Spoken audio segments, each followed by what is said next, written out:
রেজিনগরে জয়নগরে তৃণমূল কংগ্রেসের বিধায়কের লোকজনকে মারধরের অভিযোগ তৃণমূল কংগ্রেসের প্রাক্তন ব্লক সভাপতির লোকজনের বিরুদ্ধে। ঘটনায় আহত হয় রিন্টু শেখ, সন্টু শেখ, জুয়েল বিশ্বাস। তাদেরকে চিকিৎসার জন্য তড়িঘড়ি বেলডাঙ্গা ব্লক হসপিটালে নিয়ে আসা হলে একজনের অবস্থা গুরুতর হয়, তাকে বহরমপুর মেডিকেল কলেজ হাসপাতালে রেফার করা হয়। আহত ব্যক্তিদের দাবি, তারা রবিউল চৌধুরীর অনুগামী হওয়ায় তাদেরকে বিনা কারণে মারধর করেছে আন্দুলবেড়িয়া 2 নম্বর গ্রাম পঞ্চায়েতের উপপ্রধান ইরফান শেখ সহ প্রাক্তন ব্লক সভাপতি আতাউর রহমানের লোকজন।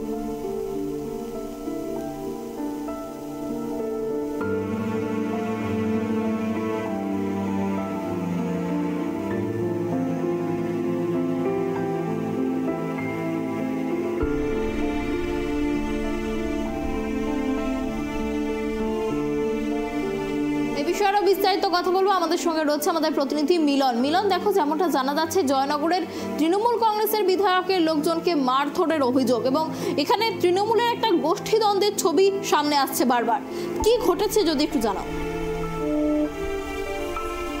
যান্ত্রিক গোলযোগের জন্য আমাদের প্রতিনিধির সঙ্গে যোগাযোগ বিচ্ছিন্ন হয়ে গেছে। আপনাদের আরো একবার জানিয়ে রাখি, জয়নগরের তৃণমূল কংগ্রেসের বিধায়কের লোকজনকে মারধরের অভিযোগ তৃণমূল কংগ্রেসের প্রাক্তন ব্লক সভাপতির লোকজনের বিরুদ্ধে। ঘটনায় আহত হয় রিন্টু শেখ, সন্টু শেখ ও জুয়েল বিশ্বাস। তাদেরকে চিকিৎসার জন্য তড়িঘড়ি বেলডাঙ্গা ব্লক হসপিটালে নিয়ে আসা হলে একজনের অবস্থা গুরুতর হয়, তাকে বহরমপুর মেডিকেল কলেজ হাসপাতালে রেফার করা হয়েছে।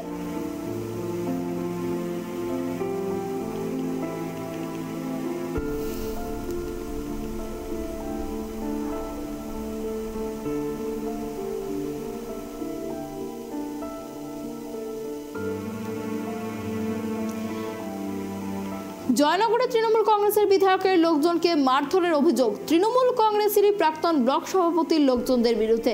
ফের একবার প্রকাশ্যে এলো তৃণমূলের গোষ্ঠীদ্বন্দ্ব। আর এই ঘটনায় আহত হয়েছেন রিন্টু শেখ, সন্টু শেখ ও জুয়েল বিশ্বাস। তাদেরকে চিকিৎসার জন্য তড়িঘড়ি বেলডাঙ্গা ব্লক হসপিটালে নিয়ে আসা হয়।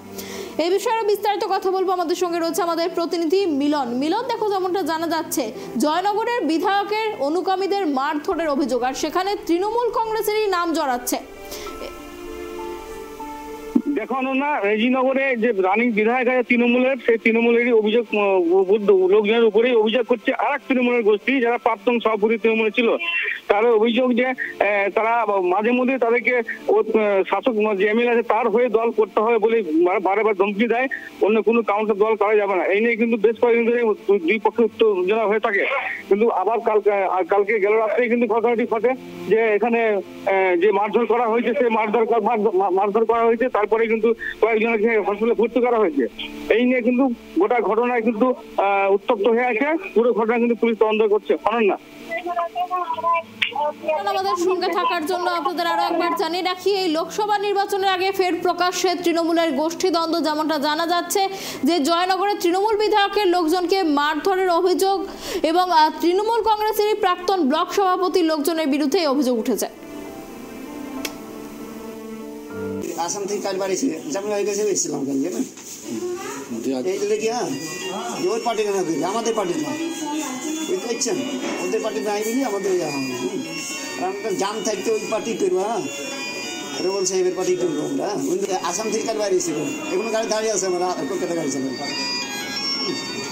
ড্রাইভারি করেন? আমি ড্রাইভার করি, আমি 12 গাড়ি চালাম। কালকে আসাম থেকে বাড়িয়েছে। হ্যাঁ, জামিন বাড়ি দেখা পেয়েছি গাড়ি।